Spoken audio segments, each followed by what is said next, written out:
7 days. It seemed the only way that these United States might avoid war with Syria was through our usual semantic shenanigans. We would bomb them, but we'd call it a freedom play date. You know what I'm talking about. But over the weekend, the winds of war shifted dramatically.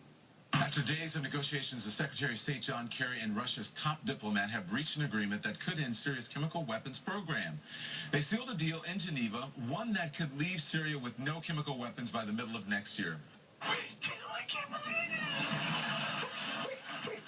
We managed not to have a war with somebody. You don't get a war, and you don't get a war. You don't get a war. Everybody doesn't get a war. You don't get a war. Wait, you seem upset about not getting a war. I'll get one. I'll get a war. Shoot it all man.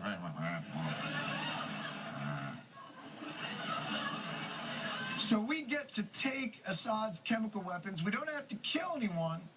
And we did it all just by the talkie talk. There's only one way to describe that. It means nothing, so this is a debacle. This is a debacle.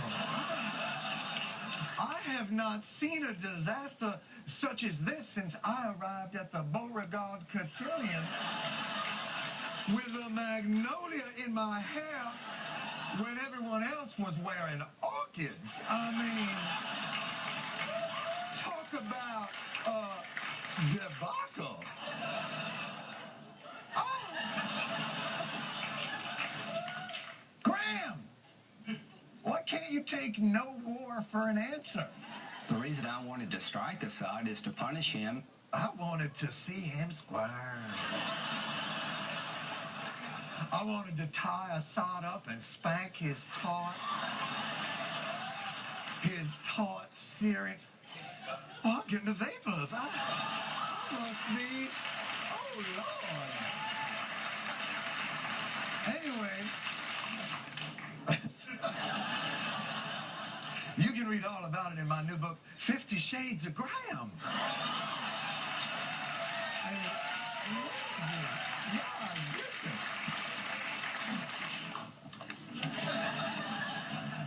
Take that one-man show on the road.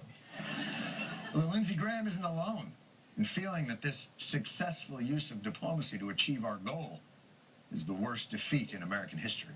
I just don't see how this is a good outcome for anybody. I think it's a loser. It ends up being a handoff to Vladimir Putin. I have never seen a fiasco like this from a U.S. president. What am I missing? We might contain a dictator's chemical weapon stockpile without having to kill innocent civilians in the process, or invading a country and creating more. There's only two explanations for how this fella there, the Wall Street Journal's Paul Gigot, has never seen a fiasco like this from a U.S. president. A, he's only 6 months old.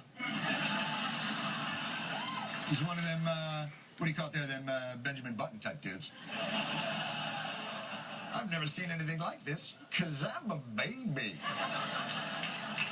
Or B, and he worked for Reagan. Never seen a fiasco like this. I'm contra. Or B, Paul Gigot doesn't understand what the word fiasco means. What? A threesome with hot girls right now? But I'm supposed to go collect my lottery winnings. What a fiasco. That's the only other. Are those girls stock footage?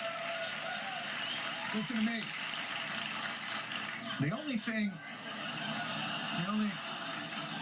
It's only had to change one letter.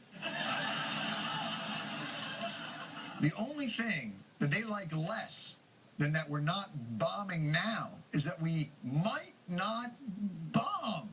It appears that the threat of force has been taken off the table. I think that it does take the use of American force pretty much off the table. I think the armed response really is off the table. It's not off the table. The armed response is never off the table. Who believes the armed response is off the table? This is America.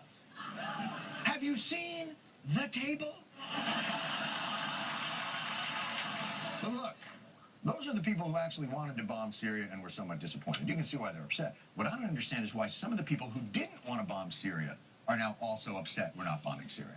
Right now, Obama is, well, fortunately not fighting in Syria because we don't want to do that. Yeah, but Obama is giving up a very big leadership role. And the good news is we're talking to the Russians instead of bombing the Syrians. But some of the rhetoric's been almost laughable. I would vote against an authorization to use force here. This is what happens when the president puts himself in a situation he has not thought through, when he flip-flops, he dithers, he moves back and forth, he shows weakness and indecisiveness. You'd never catch George W. Bush dithering.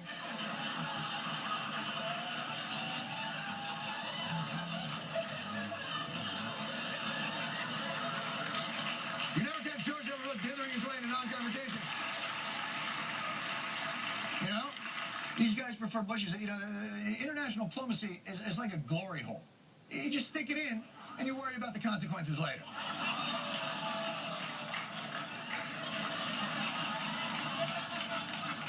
Sorry, I was raised at a New Jersey rest area. Do the Hawks have any other complaints about our possible peaceful resolution on the issue of chemical weapons? The mixed message and the debacle called Syria can't be repeated when it comes to Iran. Don't you dare try to not bomb Iran, Obama. Got to give Lindsey Graham credit for that one there. At least he said his point without raising the sounds of like a 19th century Southern belle. And I really worry about what's going to happen in Iran now. The Ayatollahs in Iran would be dancing, and the only reason they're not dancing is because they just don't believe in dancing.